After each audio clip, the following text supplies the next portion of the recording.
Amin, saudara. 4 tahun 6 bulan di penjara. Ya, kenapa? Karena saya memilih untuk menerima Yesus sebagai Tuhan dan Juru Selamat. Ya. Waktu saya menerima Yesus sebagai Tuhan dan Juru Selamat, itu ada cinta mula-mula. Ya, Pak Rusli, kita ketahui bahwa keluarga Monoarfa adalah keluarga terpandang di Gorontalo. Saya ingin mencoba mengetahui sedikit tentang masa kecil Bapak. Silakan Pak. Ya, baik. Shalom Bapak Ibu, siapapun yang sedang menyaksikan tayangan acara ini. Saya percaya bahwa kita semua dalam perlindungan Tuhan yang sempurna. Seperti tadi sudah disampaikan bahwa nama saya Muhammad Rusli Monoarfa. Ya, orang tua saya berasal dari Gorontalo. Tapi saya lahir dan besar di Sulawesi Tengah. Kita tahu bahwa Gorontalo adalah kota yang bergelar Serambi Medina. Oh, kalau Aceh Serambi Mekah, Ya, maka Gorontalo Serambi Medina. artinya di sana bahwa Islam itu bukan hanya sebuah kepercayaan, tapi juga sebuah identitas dan kebudayaan. Menyatu, melekat Ya, kepada udah menyatu. masyarakat. Ya, betul. Nah, saya memang terlahir dari keluarga yang sakinah mawaddah warahmah, dan karena itu ayah saya mengambil alih tanggung jawab pendidikan agama kepada saya. Dan dia punya obsesi yang besar terhadap diri saya bahwa saya nanti akan menjadi seorang pesiar Islam. Dan karena itu sejak kecil dia didik saya secara tegas dan boleh dikatakan agak keras begitu.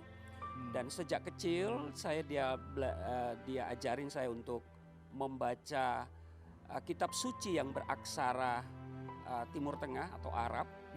Dan dia sendiri yang mengajarkan. Saya ada di depan dan dia ada di belakang. Kemudian dia mendikte 3 kali. Kalau boleh tahu umur berapa itu Pak? Ya, Dimulainya? rata-rata kita mulai di usianya usia 6-7 tahun. Ya. Iya. Kalau itu zaman dulu, kalau zaman sekarang mah udah masih lebih kecil lagi, udah dilatih. Nah, kemudian dia mendiktekan 3 kali. Kalau saya tidak tanggap, maka cambuk itu akan melayang di badan saya. Satu ketika mata saya ini bengkak, ya, itu karena kena cambuk rotan. Ya. Ya. Tapi ya saya tetap menerima itu sebagai didikan. Itu karena dicambuk ya ketika tidak tanggap untuk mendengarkan dia mendiktekan kitab suci itu. Dan karena itu saya tidak suka dididik oleh ayah. Maka saya pergi ke tempat taman pengajian begitu. Ya. Itu yang pertama. Yang kedua, dia mendidik kami untuk tetap melakukan sholat 5 waktu. Dan itu dia kontrol. Ya. Dia kontrol kalau saya lalai 1 waktu itu pasti dapat hukuman. Dicambuk lagi? Bisa, tapi juga atau nggak dikasih makan siang? Ya bisa seperti itu, atau berdiam di kolong ranjang begitu. Oh, tiarap begitu? Iya. Ya, tapi saya menerima itu sebagai didikan. Ya, mungkin dia punya maksud supaya saya menjadi seorang yang bertumbuh dalam iman yang betul-betul ya, tidak setengah-setengah. Karena memang menjadi seorang beragama itu harus fanatik ya, harus fanatik bukan fanatisme. Itu lalu kemudian dalam pendidikan ini saya SD ya umum dari pagi sampai siang. Kalau dulu ada sekolah agama, kalau sekarang itu madrasah, kita udah bisa memilih karena udah dinegrikan ya. Tapi kalau dulu kita pagi di sekolah umum dan sorenya jam 2 sampai jam 5 itu saya ada di pendidikan agama. Itu. Ya. Jadi sepanjang hari setelah sekolah umum, ya, lalu kemudian ke sekolah agama. Lalu kemudian jam 5.30 harus ke taman pengajian. Ya, sampai jam 20 atau jam 19.30 selesai sholat isya. pulang udah tidur. Kan dulu belum ada televisi di tempat kami. Sampai remaja. Sampai remaja. Oh gitu ya, ya. Baik, Pak Rusli, keluarga Monoarfa ini kan merupakan keturunan Raja Iskandar Monoarfa. Sehingga tentunya Anda mendapatkan pendidikan agama yang sangat baik. Bahkan ayah Anda katanya ingin Anda menjadi mubalik. Bisa diceritakan sedikit mengenai pendidikan agama yang Anda terima saat itu? Ya itulah obsesinya bahwa saya harus menjadi seorang mubalik ya. Karena saya anak ke-15 dari ayah saya. Tapi saya anak ketiga dari ibu saya. Ibu Pak Rusli ada berapa ya? Saya anak ketiga dari ibu. Artinya ayah saya poligami. Ya, baik. Nah, tentu pendidikan ya seperti orang tua pada umumnya dia memperhatikan pendidikan kita tentu lebih fokus pada pendidikan agama. Walaupun sekolah umum tapi juga harus lebih ke arah agama. Nah, beliau pingin saya masuk pesantren. Cuman saya yang menolak waktu itu. Karena memang saya tidak bisa pisah dengan ibu saya. Ya karena kalau masuk pesantren kita harus tinggal di pesantren dan terpisah dengan ibu ya. Nah saya anak paling bungsu jadi istilahnya anak mama lah begitu. Sayang sama mama ya. Ya. Nah, God Lovers, Pak Rusli ini menulis sebuah buku yang berjudul Harga Sebuah Keputusan Jumpa Isa Al-Masih. Menjadi seorang fundamentalis oleh beliau. Aku Masuk Bui. Ini bukunya. Kalau bisa dilihat di depan ini ada buku yang ditulis oleh Pak Rusli. Nah, Pak Rusli dalam buku ini Anda katakan bahwa sejak kecil Anda dibentuk untuk menjadi fundamentalis. Kalau boleh diceritakan saat itu apa sih yang Anda benci dari orang Kristen? Ya memang sebagai anak-anak yang terlahir dari keluarga Islam, kami tidak terbiasa untuk bergaul dengan orang-orang Kristen. Ya mungkin juga karena lingkungan di mana saya tinggal itu 99% beragama Islam. Jadi saya tidak punya kesempatan untuk bermain dengan anak-anak yang non-Islam, ya begitu ya. Dan saya diajarkan sejak kecil bahwa Kristen itu kafir ya. Kristen itu agamanya orang Barat, ya. Dan Barat itu kolonialis, penjajah. Ya.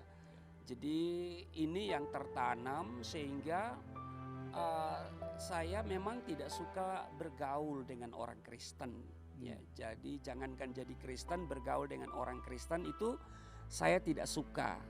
Ya, karena yang pertama itu saya melihat bahwa orang Kristen itu agamanya orang Barat.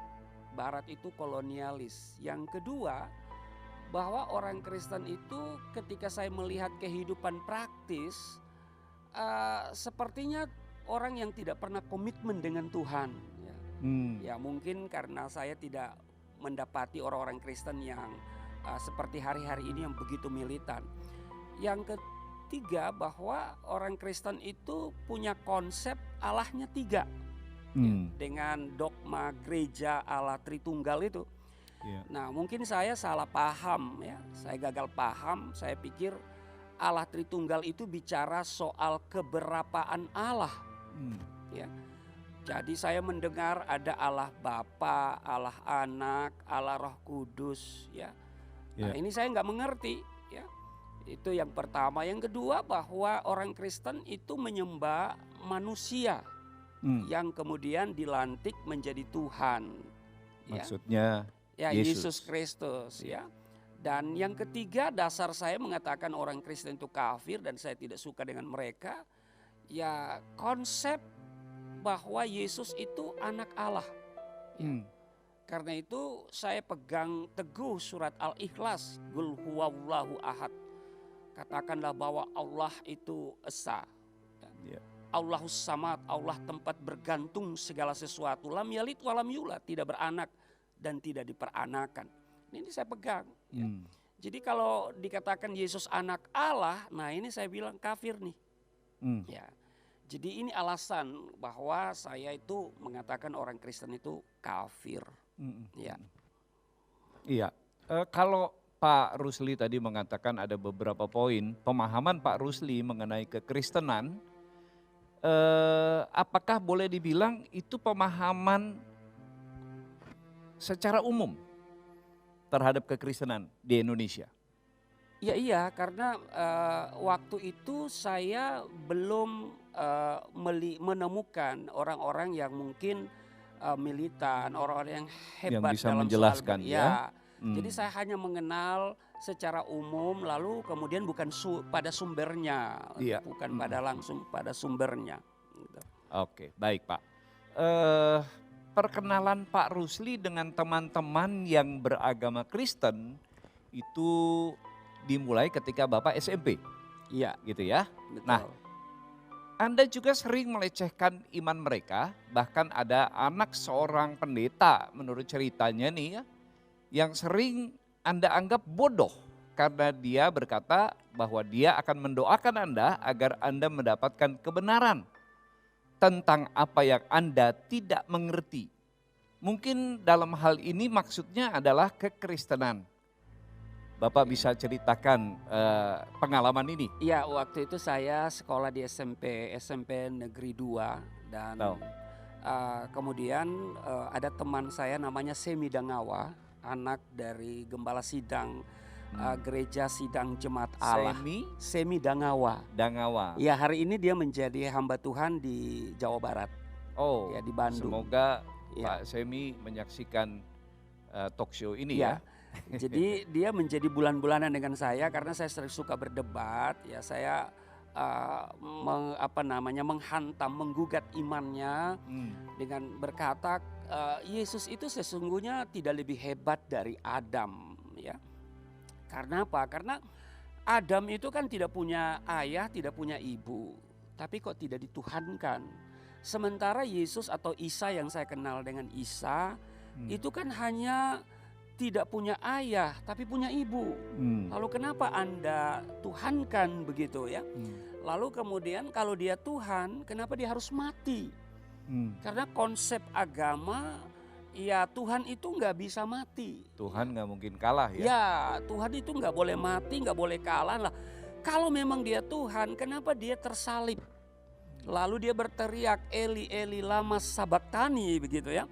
Nah, banyak hal yang saya gugat kepadanya dan banyak kali memang dia nggak bisa jawab ya. Dan saya ingat persis kalimat di akhir debat itu, Rusli, memang jawaban saya tidak dapat memuaskan Anda. Tapi saya mau berdoa untuk Anda bahwa satu saat engkau akan mendapatkan kebenaran. Ya, saya pikir itu adalah sebuah statement yang bodoh aja ya. Ya, saya tidak peduli dengan itu dan dia itu sering ya hampir setiap hari itu kalau ketemu dia saya debat terus ya. Saya hantam terus imannya gitu. Dan dia nggak bisa menjawab itu. Jangan-jangan pendeta sekarang jadi pendeta ini ya, Semi yang jadi pendeta ini, jangan-jangan gara-gara pertanyaan Bapak yang terus-menerus menggugat imannya, dia akhirnya jadi belajar mendalami kekristenan, ilmu teologi untuk menjawab Bapak, tapi nggak ketemu lagi ya. Saya ada kontaknya dengan saya ya. Saya sering komunikasi ya, dan memang dia berdoa. Ya, makanya saya pikir kalau hari ini saya jadi Kristen itu karena doa. Iya. Gitu. Baik.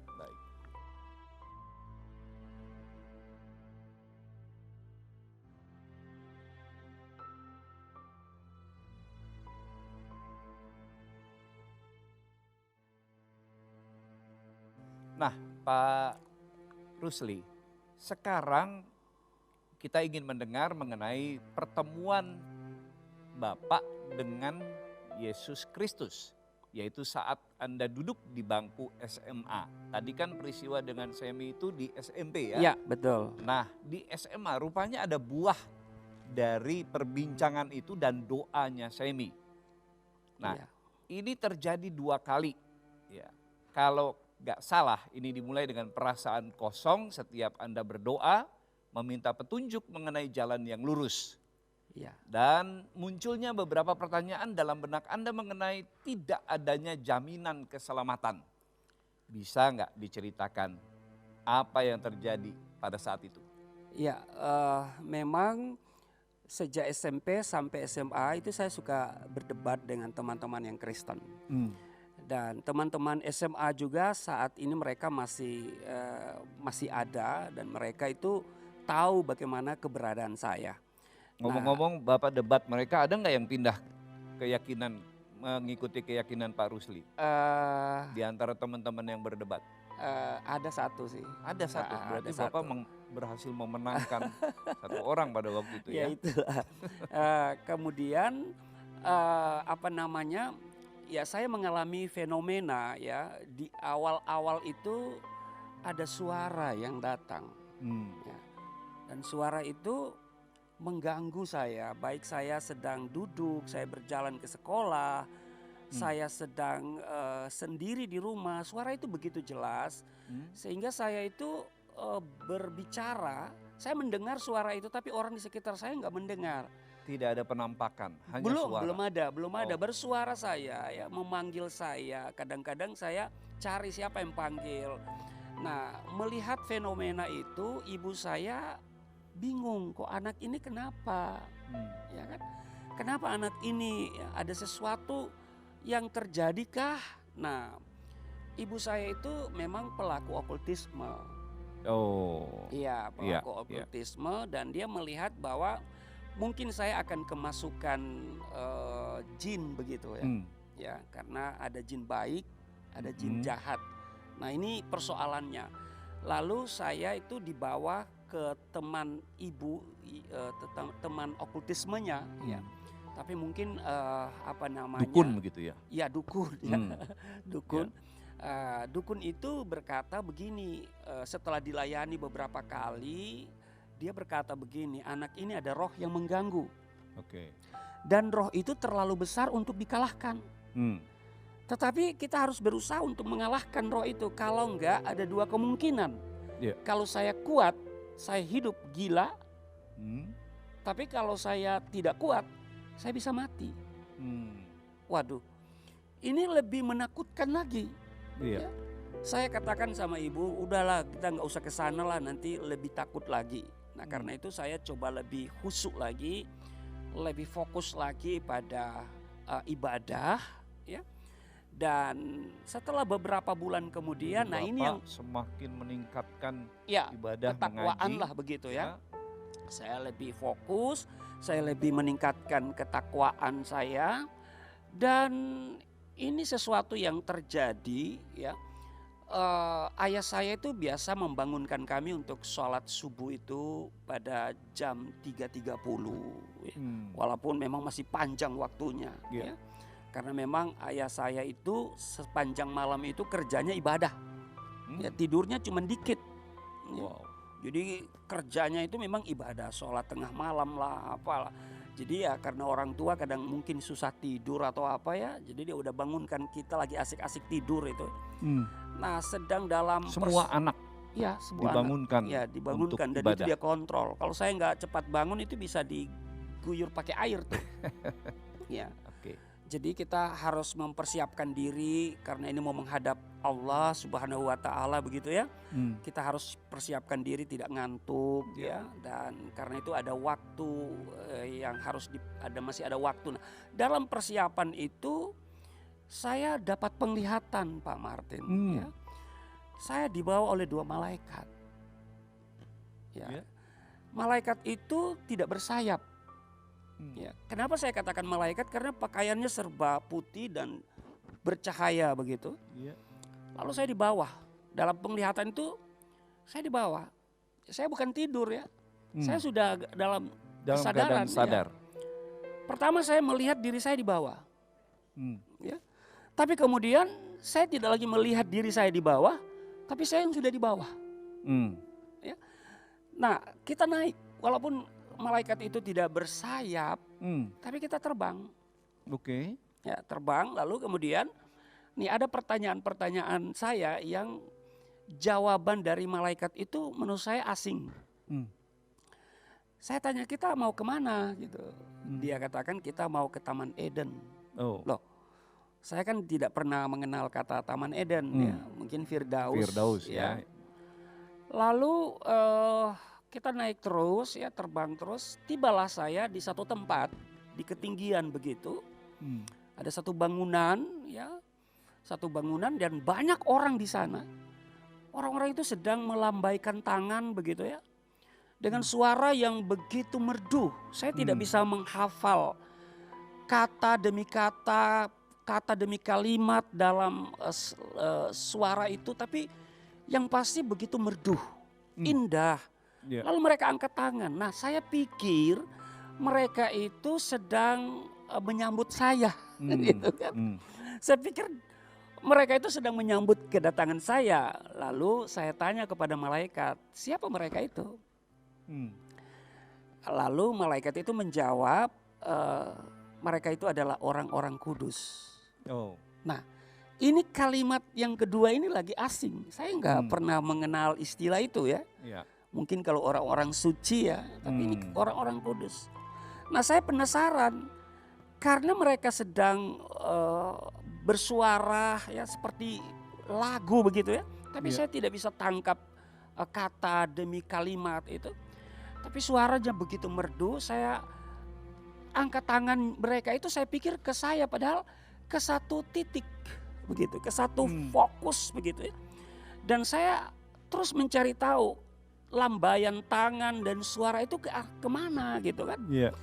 Dan ternyata saya dibawa oleh malaikat itu diperlihatkan, loh satu pribadi yang saya benci. Namanya Isa Al-Masih. Tapi anehnya kenapa dia tersalib? Gitu kan? Kenapa ini? Lah kenapa dia tersalib? Yang selama ini saya katakan bukan dia yang disalib. Orang yang diserupakan. Nah dari situlah saya jadi tidak enak nih karena orang ini saya benci.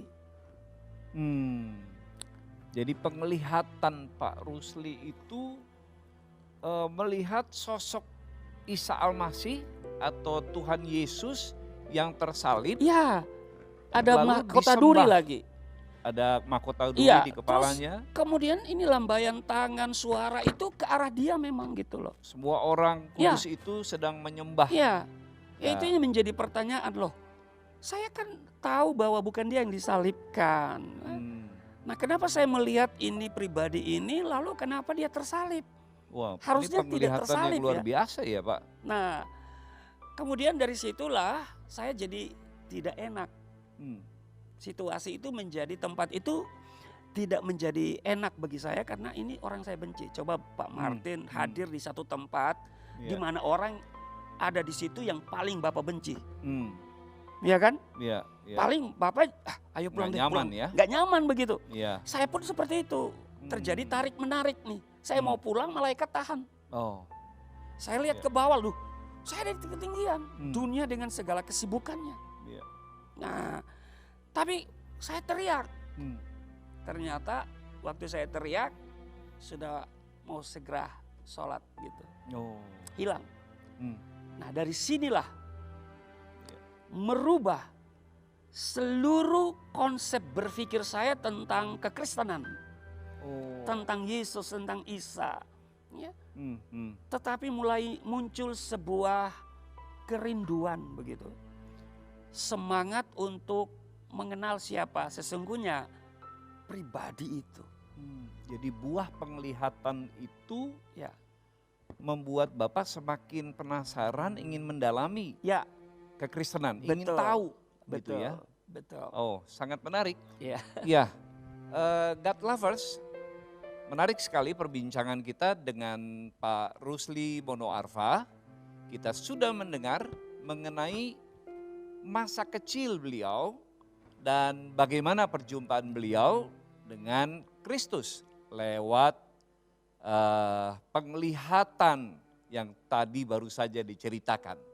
kita masih akan menggali lagi cerita dari Pak Rusli yang menarik lainnya tentang pengalaman beliau saat diadili dan saat dipenjara. Namun kita break dulu untuk beberapa pesan berikut ini.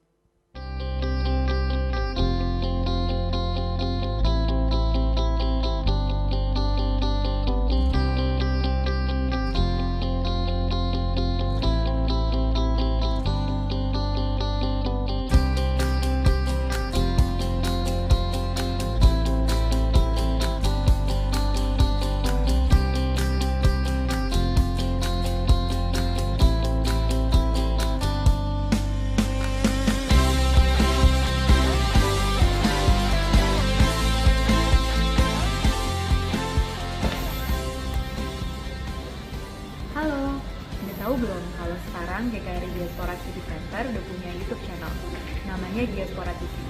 Nah, di YouTube channel ini kita akan berbagi khotbah, renungan, dan hal-hal yang pastinya akan memotivasi kita dan mendorong kita untuk bertumbuh dalam Tuhan. Menarik kan?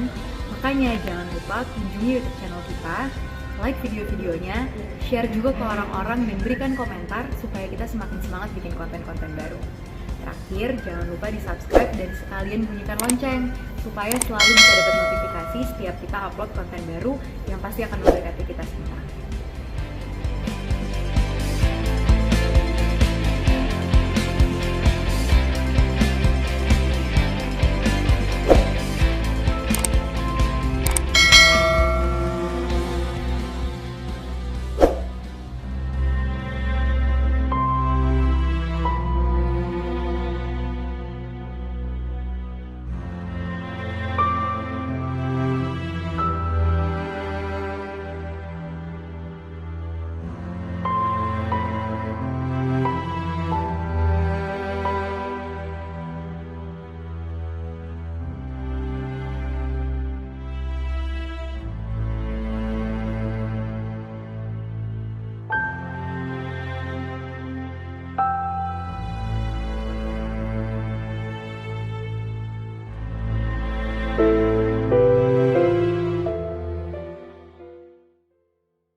Saya alamin saudara, 4 tahun 6 bulan di penjara. Ya, kenapa? Karena saya memilih untuk menerima Yesus sebagai Tuhan dan Juru Selamat. Ya. Waktu saya menerima Yesus sebagai Tuhan dan Juru Selamat, itu ada cinta mula-mula.